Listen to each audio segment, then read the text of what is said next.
સંદેશ ન્યૂઝમાં આપનું સ્વાગત છે। તાપી જિલ્લાના કુકરમુંડામાં આદિવાસી યુવક સાથે પોલીસનો અમાનવીય વલણ, ગામમાં રોષની લાગણી, ન્યાયની માંગ ઉઠી। આદિવાસી સમાજે રેલી કાઢીને મામલતદારને આવેદનપત્ર આપ્યું।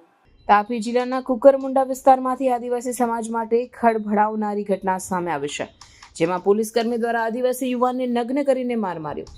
મળતી માહિતી મુજબ 21મી જૂનના રોજ રાત્રે આશરે 8:30 કલાકે એક આદિવાસી યુવકને પોલીસ દ્વારા કોઈ ગુનાહિત પુરાવા વિના નગ્ન કરીને ગાડી પર બેસાડી લઈને માર મારવાનો મામલો પ્રકાશમાં આવ્યો છે।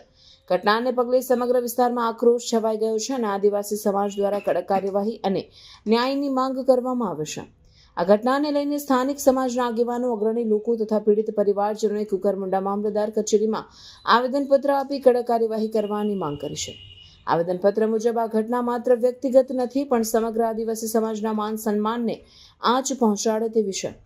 આદિવાસી આગેવાનો દ્વારા મુકાયેલ માંગણીઓ દોષિત પોલીસ કર્મીઓ સામે SC/ST અત્યાચાર નિવારણ અધિનિયમ તથા IPC કલમો 330, 341 અને 342 હેઠળ તાત્કાલિક ગુનો દાખલ કરવો, દોષી પોલીસ કર્મીઓને તાત્કાલિક સસ્પેન્ડ કરવાના પ્રયાસો કરવામાં આવે, પીડિત પરિવારને તાત્કાલિક ન્યાય અને યોગ્ય વળતર આપવામાં આવે, આદિવાસી સમાજના અધિકારો અને સન્માન જળવાઈ રહે તે માટે કાયદેસરના પગલાં લેવાય। આ મામલે સમાજના આગેવાનો દ્વારા ચીમકી ઉચ્ચારવામાં આવી છે કે જો 10 દિવસની અંદર યોગ્ય કાર્યવાહી નહીં થાય તો સમગ્ર આદિવાસી સમાજ રસ્તા પર ઉતરી ઉગ્ર આંદોલન કરશે અને તેની સમગ્ર જવાબદારી પ્રશાસનની રહેશે। આ બાબતે મામલતદાર કચેરી લેખિત અરજી સ્વીકારી છે અને આગળની કાર્યવાહી માટે તંત્રને અવગત કરવામાં આવ્યું છે।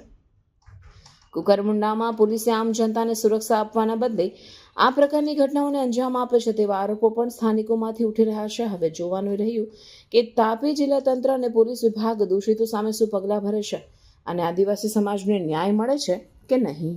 પ્રાર્થના સંદેશ ન્યૂઝની તમામ લેટેસ્ટ અપડેટ્સ માટે ચેનલને હમણાં જ લાઈક, શેર અને સબસ્ક્રાઇબ કરો।